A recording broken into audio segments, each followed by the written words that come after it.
Greetings, aloha, and as always, mahalo for tuning in to tonight's Doko Ga TV right here on Hawaii News Now, K5, KHNL, and on Hawaiian Airlines in-flight entertainment. For the last 16 years, Doko Ga TV has introduced and shared many experiences across Japan, highlighting their rich history, culture, seasons, friendly people, and foods. Lots and lots of foods. Since 2018, our adventures have gone global. We've wandered the vibrant streets of Vietnam, tasted our way through Singapore, and explored the culture-rich corners of Taiwan. From the icy wonders of Alaska to the sun-soaked shores of the Mexican Riviera, and even strolling through storybook towns in Europe. This time, however, for this video diary series, we venture to someplace so out of my comfort zone and element that it was truly a journey of exploration, uncertainty, wonder, and a trek where Google Translate was my best friend. This Doko Ga TV non-stop travel Peru Splendors adventure took our 808 entourage to destinations that I had only seen on Nat Geo or on the Discovery Channel. From deep in the heart of the Amazon where the jungle hums with life and every rustle could be a monkey, a macaw, or something far more mysterious, to the soaring heights of Machu Picchu where ancient stones whisper secrets of the Inca under swirling clouds, we've been chasing legends and living their stories. We explored the ancient ruins of Ollantaytambo, where time seems to stand still, then set sail through Darwin's playground, the Galapagos Islands, where adorable sea lions and prehistoric iguanas rule the sandy shores. This wasn't just a trip, it was a full-throttle expedition through time, nature, and wonder.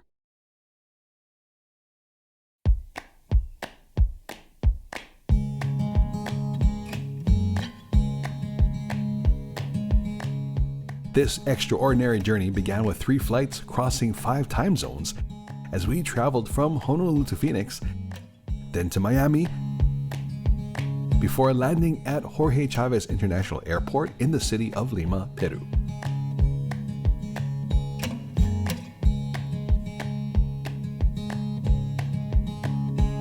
Upon our arrival, we met the powerhouse professor, our Peruvian pathfinder and guardian of grandeur himself, our Globus International guide, Mauricio Yonfa.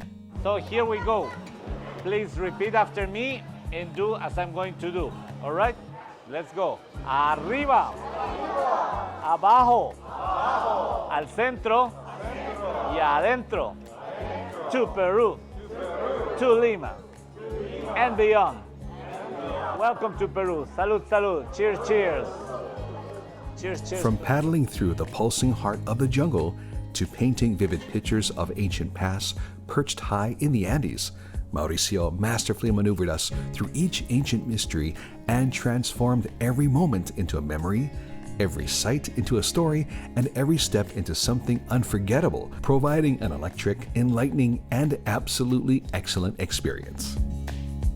The next morning, we'd hop on our 4th flight, officially kicking off this quest, so we were sure to get some last-minute supplies, including extra mosquito repellent, and enjoyed a festive, fantastic meal.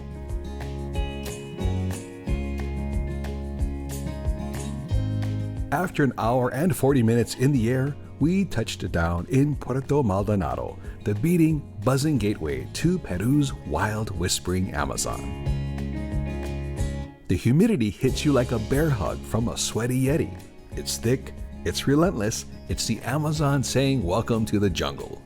The air is alive with sounds of cicadas, distant bird calls, and the promise of adventure. Shortly after our arrival, our ground crew sprang into action, an elite squad of logistical legends who didn't just load our luggage, they launched it. With the precision of Olympic javelin throwers, they hoisted our bags to the top of our transport caravan. And just like that, we were off, rolling down winding roads, watching locals whisk by on mopeds or motorcycles, and witnessing power lines disappear as civilization slowly vanished with each elapsing second. Our voyage here in the Amazon began where roads ended. Upon our arrival at Madre de Dios riverbank, this boat would be our main and only form of transportation throughout our stay. Welcome to a world untouched by time, where nature hums in harmony and the wild whispers its secrets. There are places on Earth that feel almost too alive. The Peruvian Amazon, dense, damp, and defiant, pulses with a rhythm older than time. No highways, no honking, just the sinuous curves of this river, a lifeline through the lush green tapestry, past walls of tangled trees, leading you to a sanctuary deep in the wild. Non-stop travel! Doko Ga TV!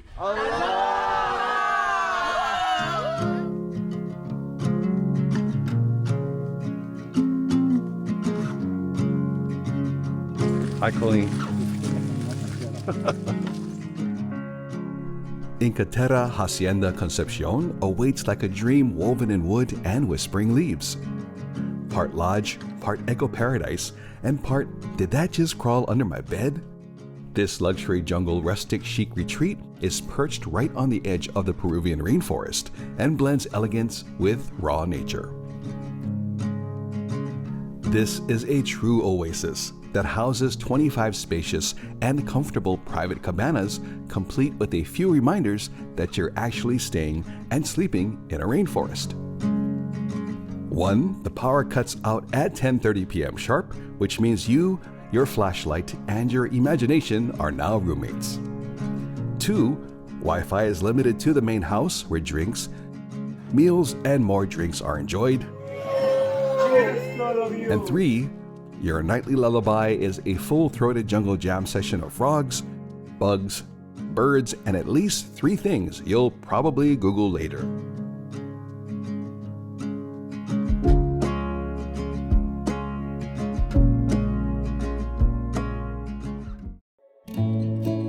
One thing we immediately realized, the Amazon is not a destination, it's an immersion. Each canoe ride a meditation, each rippling reflection a painting. As we drift silently, nature makes no grand entrance, it simply is, in every rustle and ripple.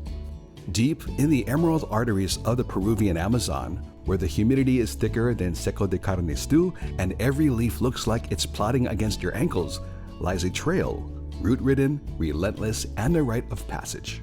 The Tambopata National Reserve is 1,000 plus square miles of untamed wonder, a 3.5-mile gauntlet of thick jungle and logs with an occasional rustle in the bushes to keep you on your toes. However, with every step, the forest reveals its secrets. Scarlet macaws flash like feathered fireworks through the canopy. Leafcutter ants march in mesmerizing convoys, carrying slices of greenery like tiny waiters with dinner plates. And somewhere overhead, howler monkeys offer their guttural soundtrack to our expedition. Monkey fighting.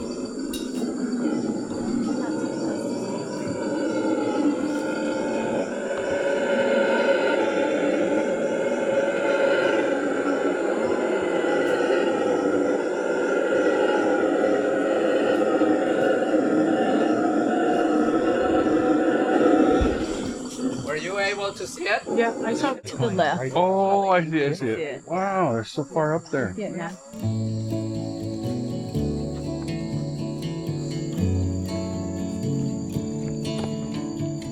5,000 steps. Nice.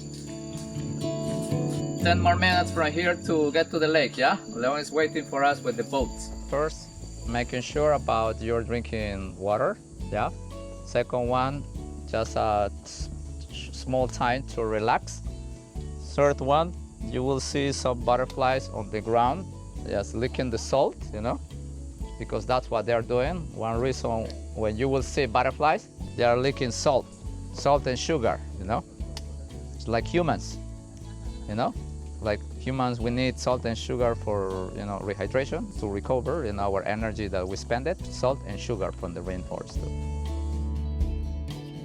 Just when you think your feet and legs are ready to tap out and call it a day, you see it. A break in the foliage. a shimmer of light that greets you as you see the reveal of the outstretching aquatic attributes of Lake Sandoval. A mirror-flat expanse of black water framed by towering palms and the potential promise of prehistoric creatures lurking just beneath the surface. This crescent-shaped lake was born from an ancient tributary of the Madre de Dios River, and gliding across it feels like entering a lost world. Our guide pushes us off, and suddenly the chaos of the jungle fades into something still, something sacred. Caimans, the close cousins to crocodiles, slink silently beneath the surface. Watsons, those bizarre punk rock birds with a smell to match, perch in the trees like forgotten evolutionary experiments. And then, if you're really lucky, you catch a ripple, a swirl, and the unmistakable whiskered face of a giant river otter. Nearly extinct in other parts of the Amazon, they thrive here, playful and curious like water-bound wizards of the wild.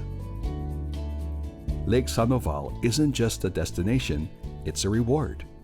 A reward for the sweat, perseverance, and unimpeded exploration. It's proof that in the Amazon, the best experiences aren't found at the end of the road, but far, far beyond it. Here you can see just one single trail. Why? Because only 3, 4, sometimes 5 rangers maximum to protect more than 10,000 or 40,000 hectares, you know. For them it's easier, one trail. To make a few more, so will be a huge door open, you know, for a squatter, you know. For a squatter, people trying to get into protected areas, and once they establish there, so it's difficult to take them out, you know, because Peruvian constitution, they have gaps, and to take illegals is a very long process. That's why our rangers, they protect them very well, yeah, only using one trail. The Lake Sandoval, you know, it's right here. It's inside the Tambopata National Reserve. But still, surrounding the lake, we have one portion which is yellow. Here, local people live here. Why do they live in a protected area? Because they were here before the government was starting to create a law to protect this massive land. They were protecting them before, you know, when no one, you know, have an interest. That's why they made an agreement and they live there. But they have to forget about doing farming and cattle range. Instead, the government, they just help them, you know, and that's how they start to be entrepreneurs.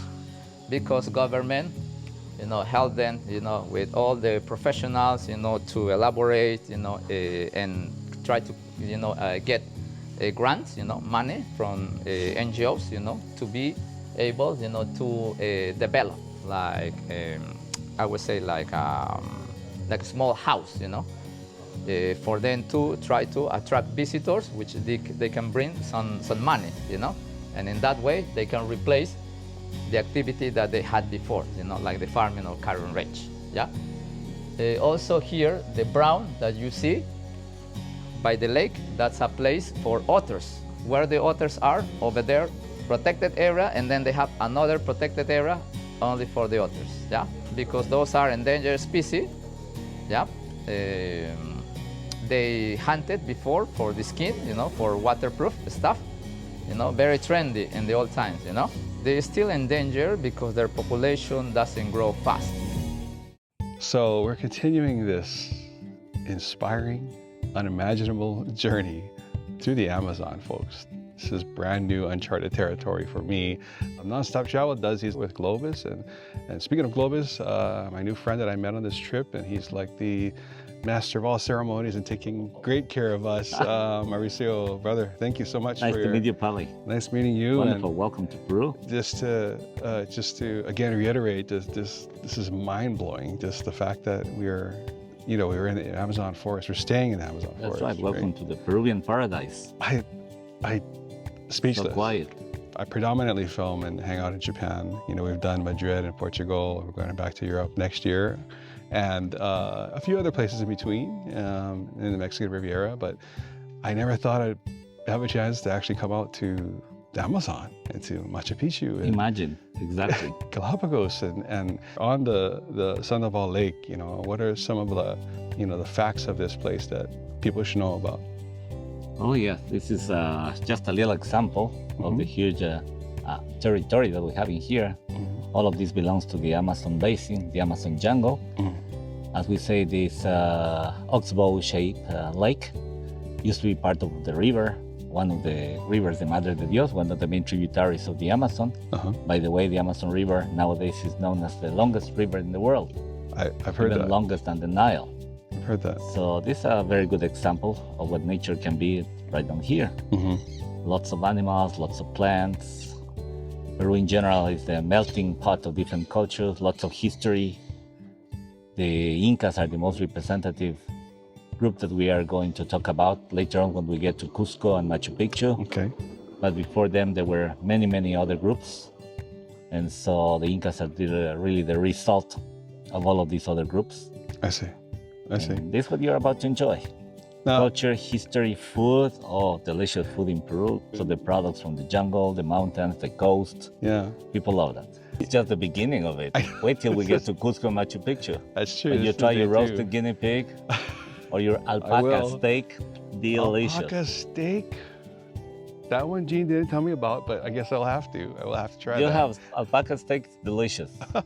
So, you know, you mentioned earlier, of course, the wonderful flora and fauna and animals here. How is it that you guys can spot out of an entire, like, you know, Just the practice. a You mile come of green trees? over and over, then you more or less know where to spot for them. If you see any signs that you probably have seen before, Right. that means that probably something is in there or was there or Right. it's around there. Birds, for instance, you know wherever they are moving. You Sure. have to spot with your binoculars, with your own eyes. Nowadays, I need my glasses to see them well. But we went out at night, like you could see nothing. You could see maybe 6 feet ahead of the boat, front of the Yeah. boat, right? And Tonight on the nocturnal walk, you're going to see there's lots of things that are looking at us, and we don't really know that they are over there. But they're once you watching spot us. them well, they're watching us. Same right now. You can have a jaguar right behind the forest. a jaguar. It could be either one. So you're not sure because they're so quiet. I see. That's why you don't see much, especially during daytime, because the prey, they want to survive, so they don't move Right. much. Right. And of course, the predators like the jaguar, they are also mimetized very well, expecting that something passes. I see. That doesn't notice them. So, of course, this will never happen. But in the There's lots event, of camouflage. camouflage. Mhm. Again, this will never happen. But in the event the jaguar comes flying out, so as Mauricio's self-defense technique, is that to push me in the water? Is that the Well, best way now That would that you work, mentioned right? that, you gave me some ideas, all right? Okay, yeah. But no, not I'll give you that for necessarily. free. I'll give you that for free. Oh, but it's you know, we have our other nonstop travel group over here experiencing this amazing, beautiful, it's otherworldly atmosphere. Really, it is otherworldly. That's right. This is, we call it the paradise. You come from paradise to another paradise. Where were you born and raised? I was actually born in Caracas, Venezuela. Venezuela. Okay. Raised in Ecuador, Okay. working in Peru. I know you've been with Globus for 22 years now. You're right. And what was that about traveling or sharing travel or teaching people about the world that Although attracted my, you to my our real Yucatan? profession is a different one. It's Okay. architecture. Wait. What am I doing here? No, I This is a always little like bit nature. different. I always like nature. I always like to travel. I always like to learn languages Mhm. and to be in contact with people in general. Whether I'm working or not, I will always be doing that. When I travel on my own, I always try to make friends, Uh-huh. to start talking where you come from, to learn about your culture, Right. and also to share my own culture and the places that I know. Mm-hmm. So that's really my life, whether I'm working or not. But when you see me on planes, always trying to talk to the people next to me Of course. and course. talking about where they come from, what do they do, what's their lifestyle. So learning a lot from you, but at the same time you learn from us. Exactly. That's what I like. I think that's what it is. This is a question I want to come back with you maybe in a few days after we experience more of this. So as far as the people here that live here, you know, what is it that they would like for people to know about their country, their city? Yeah, people want us to respect them, first of all. Of course. Not to take advantage of the things they do, the territory where they live. Right. That's why nowadays there are lots of conscience in the government. They want to protect the places where they live. Yes. In a little more remote areas, we have people that have never been contacted. Exactly. And they don't want to be contacted. Nowadays, the governments are also conscious of that. And they are respecting the areas where they live. They're not going to allow any mining companies or petroleum companies or lumber companies to go over there. That's so great. we will try to protect that. Hopefully, yeah, the effort that the governments do are respected by everybody. Right. There are unfortunately places, well, in Peru, in Brazil, where people don't respect that. They start cutting the wood or opening gold mines, the riversides. I see. That's a big problem. Okay. Because they're damaging whatever is protected. So we want really to protect this, hopefully for our next generations to continue enjoying this. Exactly. I mean, walking through this amazing forest, and it's just, you know, they explain all the different roles that these tiny little insects play, you know, from the termite to, you know, to this other type of bird that, you know, doesn't smell great because of the fact that it eats, you know. So all these different things that play a role, a key significant like link in a chain that one little thing disappears, then there is a unbalance. And yes, exactly. Yeah. In the process of nature. Yeah. Wow. So definitely happy to be sharing about this beautiful place, of course, across Peru and the Amazon, Galapagos, Machu Picchu, with everyone back home. And of course, as always, mahalo for tuning in to Doko Ga TV from the Amazon. Aloha. Aloha.